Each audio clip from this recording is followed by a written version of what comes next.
Mais comment l'IA pourrait-elle transformer l'agriculture? C'est simple. Je vous donne un exemple terre à terre.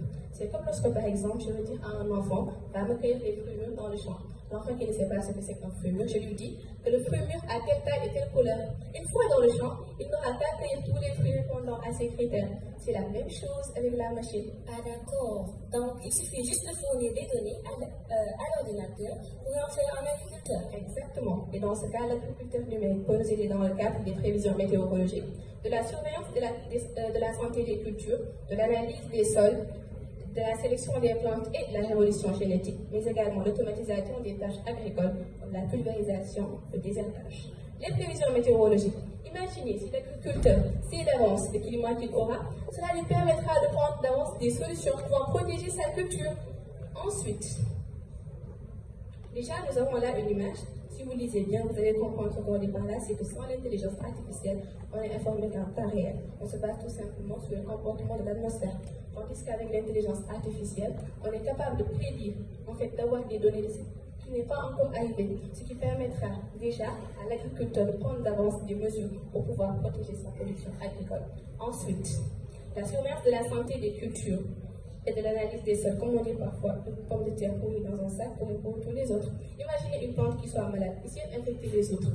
Alors, il existe des drones sophistiqués pouvant détecter des plantes malades sans pour autant que les symptômes ne soient visibles à l'œil nu, sans pour autant que l'agriculteur ne puisse apercevoir une fleur qui soit fanée. Le drone a déjà détecté que cette plante-là est malade. Ah oui. Ensuite, sélection des plantes et évolution génétique. Quand on parle d'évolution génétique, on fait parler de transgénèse. Il s'agit d'introduire dans les génomes de la plante que l'on souhaite cultiver les gènes qui sont recherchés ou qu'on désirerait avoir. Puis, l'automatisation des tâches agricoles.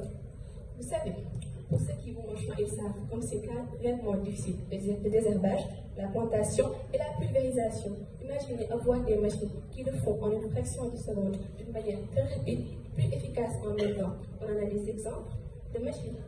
Là, nous avons un exemple de robot qui passe au désherbage, une fois plus rapide que l'être humain. Imaginez des drones qui pulvérisent plus rapidement et qui passent au désherbage et à la plantation. Ah oui! Oh yeah! Technology! That's all right. Ensuite, l'IA est un apport d'une valeur ajoutée pour une meilleure prise de décision, mais également meilleure efficacité et efficience.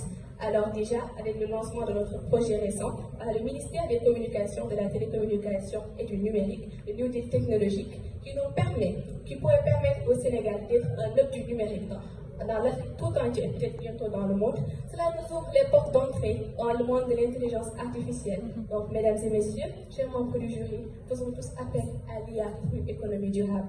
Ladies and gentlemen, food sovereignty is one of the pillars for development, and so agriculture becomes an essential way. Therefore, it's necessary to modernize agriculture to can speed up our production. Ladies and gentlemen, messieurs, chers membres du jury, merci de votre aimable attention.